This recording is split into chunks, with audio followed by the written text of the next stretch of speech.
Hello, Professor Lam. It's my pleasure to present my topic of how philosophy play a role in leadership between East and West.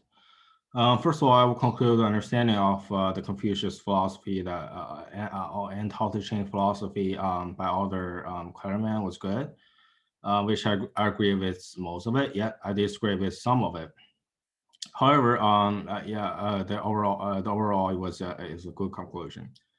So how Confucius philosophy integrating the leadership, in my opinions, it could be concluded as servant leadership and transactional leadership, which is a term we learned in the previous class, which focus on the interest of majority in the group and or everyone in the group, the leading, which is leading with care about the individual difference. Okay, so what are the details to support? First of all, rise the straight about the crowd, promote virtuous people, and now the liars who are just only interested in valuing interest. For example, the people is always arguing the institution between democratic in the West and autocratic in China. The both institution has no problem just with preventing the large interest corporations. And also there's a require of collaboration between department and following up and through. And the second is the generous without having to spend, make people work without making them grown, ambitious without rapacity, authorized without being arrogant, stern but not fierce.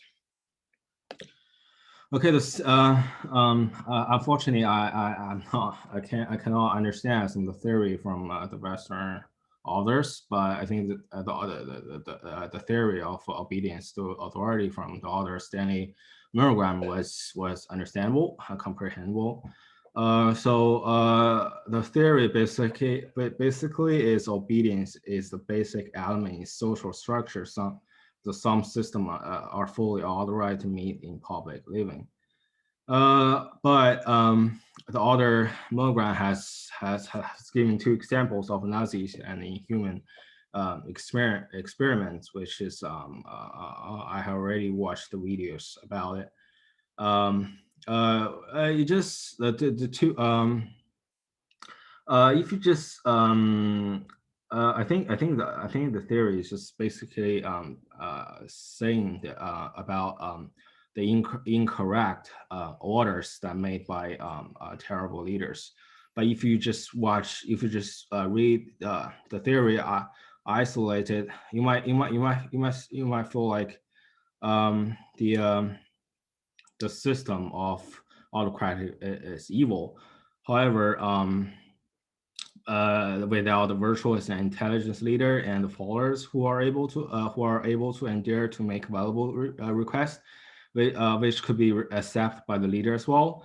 Just like when the student asks Confucius about the way of leading a country, every reply from Confucius is related to morality. So using morality to for self mentality building in leadership, I think is very important. And the last is how I think what the most I gain from part one is definitely the Tao Te Ching that written by Lao Tzu, which I think the ultimate kindness water. Water benefits everything without competing with anyone. That also be cited in book.